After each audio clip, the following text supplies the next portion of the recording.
600,000, 700,000, 800,000, 900,000, 1 million. Congratulations.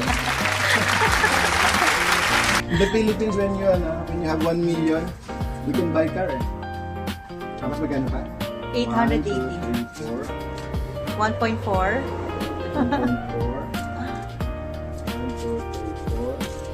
880. No money. No man.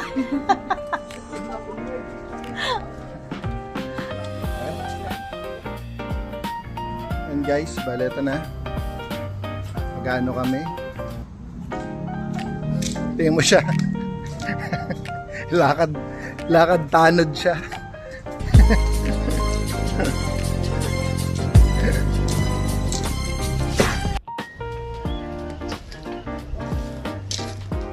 Parang maliit yung ano nila ah. Helmet. Do you have bigger?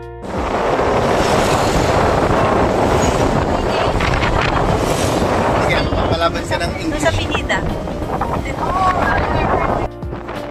Guys, pupunta na kami sa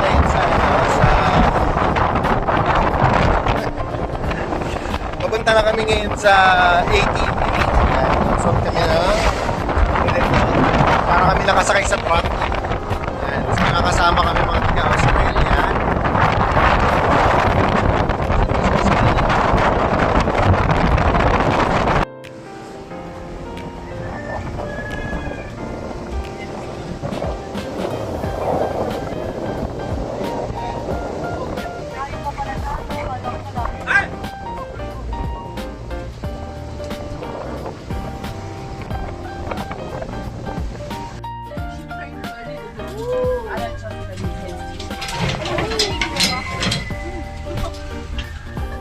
Guys, papunta na tayo sa Kailangan natin ng ano. Babasa yung cellphone natin. plastic.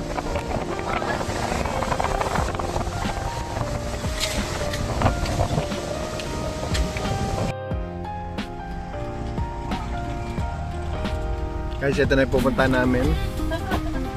Ayun yung mga ATV, Del, oh. Hindi naman natin sa tanay. Pero yung UCM all the way pa rin tayo. Hashtag UCM. UCM pa rin tayo.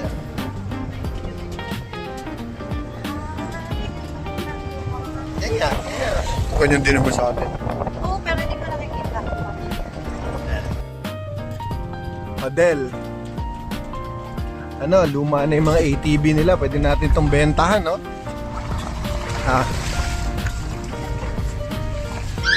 Uy!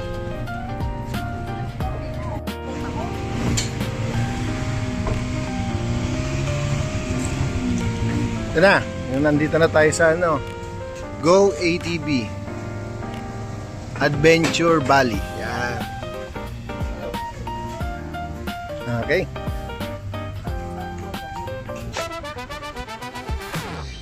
Yan guys, bali sisimulan na namin yung ATV rito sa video na to. Kasi yan, pasakay na ako dyan sa video, sa ano na yan, ATV. Pero yung binayaran namin kanina dun sa simula, ano yun eh, 1,800,000 rupiah. Yun, mga parang mga 7,000 yata yun sa atin. Kaya yun, kulang-kulang 7,000. Tapos yan, sinimulan na namin yung ano dyan, yung sa pagsakay sa ATV. Pilipinas na may itsura kasi may mga palayan katulad nung sa atin. Pero ang kakaiba lang dito, yung aandaran ng ATV natin na yan. Ano yan, parang sinadya nila. Para siyang gubat na sinadya nila yung path para sa ATV. May intense yung ano rito, yung sa ATV nila. Talagang ano adventure yung ginawa nila rito. Tapos maraming tumataob na ATV. Yung isang kasama namin na Australian kanina, yun tumaob siya. Kasi nga intense yung ano rito, yung mga truck. Yung truck ng ATV niya. Pero syempre, ginaguide na naman nung pinaka namin, yung leader o yung instructor nung Go ATV, Go Adventure na yan. Yun, pagkatapos, bali dito, ayan, nasa gubat kami. Pero marami pang ibang video eh. Meron pa kami pinasukan dyan na may parang tunnel, yan, pababayan. Kailangan mo na magpreno. Tapos may mga pinasukan pa kami tunnel na may nakalagay na parang gorilla. Kasi yung video nandun sa kabila eh. Nandun sa kabilang video ni doon sa kabilang cellphone. Tapos dito, yan, itong pupuntahan namin na yan. Waterfalls yan eh. Parang natural na waterfalls. Pero kasama siya sa dadaanan mo. Yun yung Tapos ganito, bali yan, ito yung sa waterfalls na dadaanan. Tapos pwede mo talagang i-abuse yung rito, yung ATV. Yung talagang pwede mo itodo, pwede mo na, pero syempre safety pa rin ang mas mahalaga. Pero yung ATV nila talagang pang-baragan. Tapos yun, nilubog pa namin yung sa matataas na parang tubig.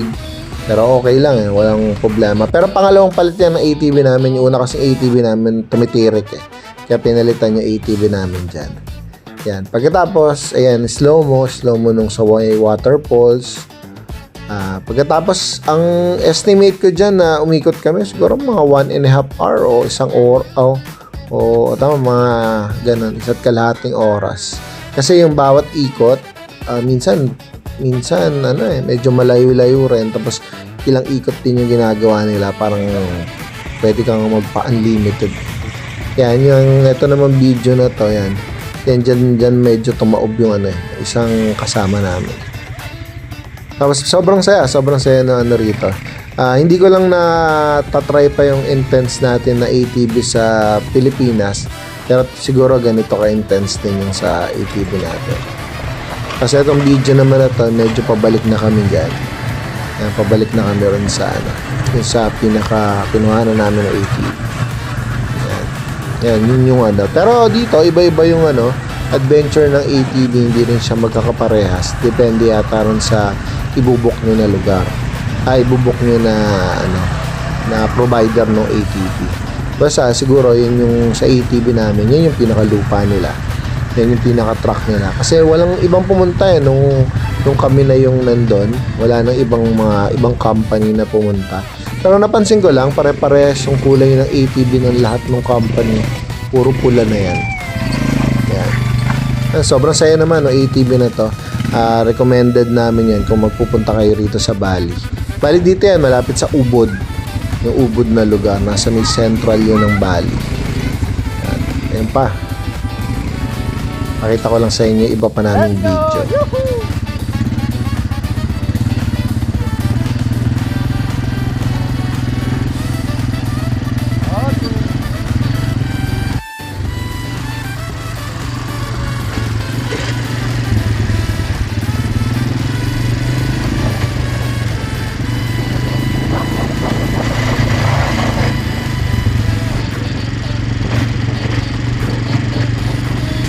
Guys, nandito naman kami ngayon sa may Green Valley Rafting. Yan. Pasok na kami sa kung saan dito saan. Magra-rafting daw kami. So guys, meron kami nakilalang Pinoy. Ilan lang kami? 3 lang kami Pinoy dito. Marami pa, pero nagtataga. Ani? Ito, sa loob na si Anne. Pero bayad na to bago pa lang kami pumunta rito sa Bali kaya ngayon eto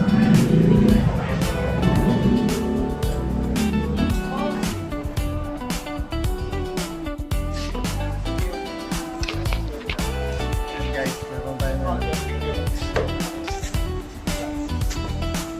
na picture tayo. Picture daw po muna. Foto. And guys, naglalakad na kami. Pasakay na kami sa dito. Sa delivery uli namin. Di-deliver kami sa may rafting. Ani, sakay ka na.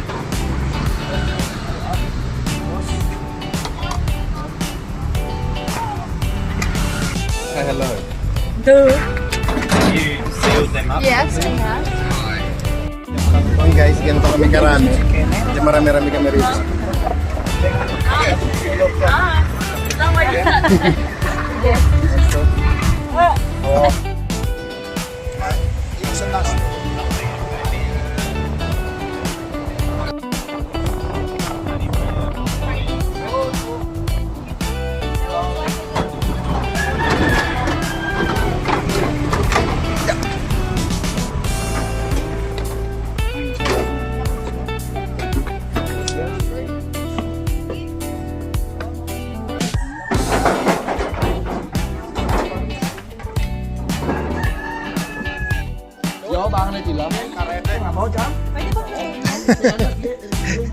Panabong. Sikat din palang sabong dito. Oh, may just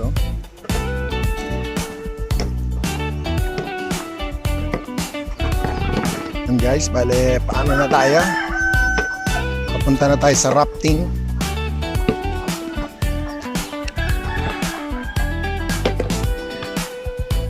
Sabi ng natin, tour guide natin dito. Sikat din daw dito sa Bali yung sabong. Sabi ko sa kanya, sikat din sa Pilipinas yung sabong. Pero sabi niya, din daw sila bumibili ng manok. Pero masyadong mahal nga lang daw sa galing sa Pilipinas.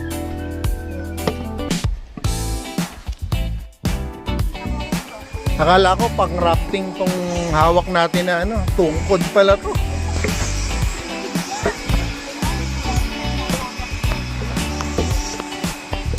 Sabi guys, sobrang taas nung bababaan natin.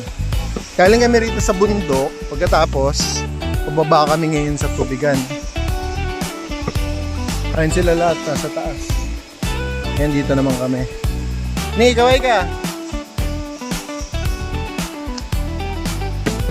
Mahaba-habang babaan to.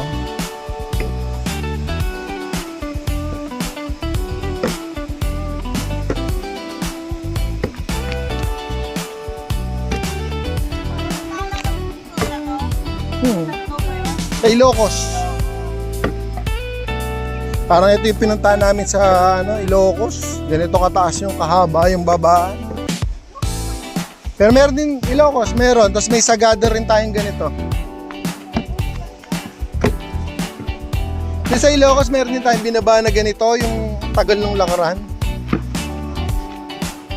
Grabe naman yan, Kaya pala ganito to, tungkod pala to.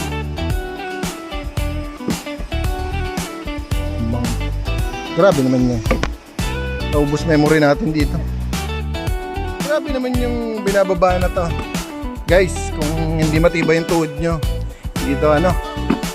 hindi to tuhod friendly tong ano na to.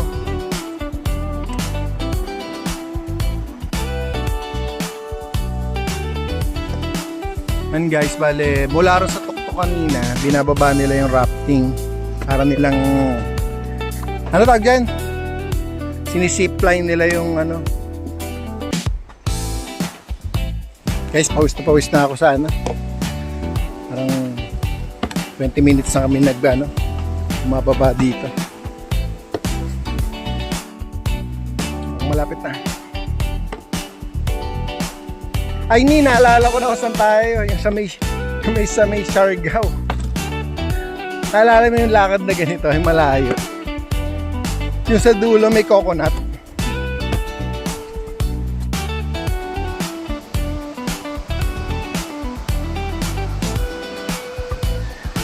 Lapit na.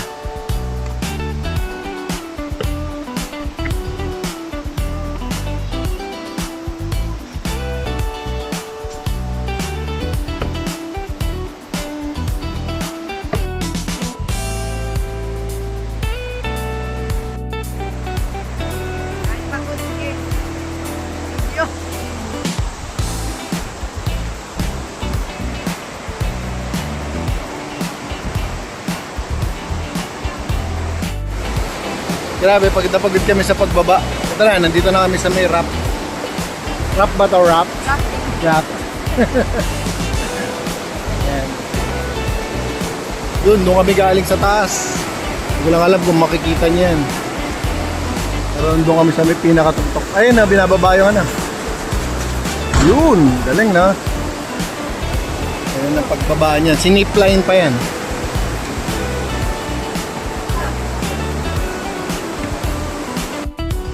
Guys, doon kami galing sa pinakatuktok na yan.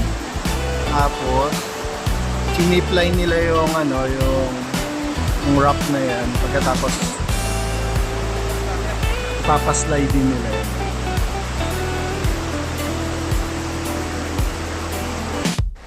Yun guys, bale yun. Wala lang dito yung video ng namin, actual na rafting. Kasi nandun yung sa kabilang cellphone. Pero sobrang saya nitong rafting na to. Sobrang relax. Sobrang bagong adventure. Yun, sobrang saya rin. Lalo na nung napunta kami rin sa may waterfalls. 5-star to. Sobrang ganda nung nito. Nung experience nito. Recommend ko rin to guys pagka pumunta kayo rito sa Ubod. Pagka pupunta kayo ng Bali. Guys, natapos na kami rito sa water rafting na to. Yun, grabe. Sobrang ganda. Sobrang saya nitong rafting na to. Parang 2 hours kaming rafting. Ngayon, nakakit ulit.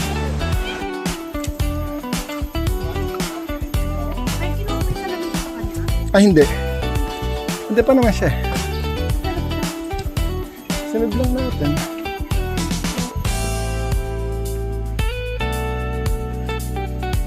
Bilis na yan, no? Tapos binubuhat nila yung dinideplate nila yung ang tawag dyan? Yung boat. Yung raft na yan. Tapos binubuhat nila pataas. Isang oras pa yung akyat uli namin dito, pataas.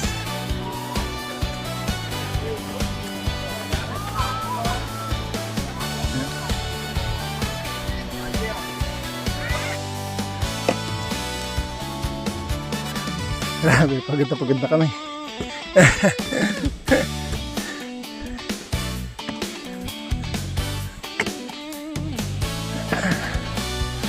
Grabe si Tatang. Guys, tapos na kami sa rafting. Kaya may libreng wow, kaya may libre raw na lunch. Kaya dito kami. Ayun yata. Pwede.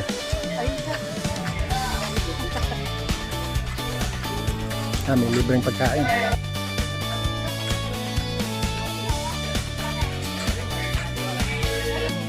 Guys, ito yung lunch namin. Ito yung libreng lunch kasama sa sa rafting. Yan. May kanin, may sabaw, may kanin ulit, may pansit, may gulay, tapos may tokwa. Tokwa to. Pero sarap. Tapos, ito yung pinaka-last namin, chicken. Pero itong sauce na yun. What do you call this? Sambal. Sambal. The best. May watermelon. Yan yung lunch. Pero sobrang sarap. Busog na busog kami. Alam mo, dami niya na nakain. Dami na nakain.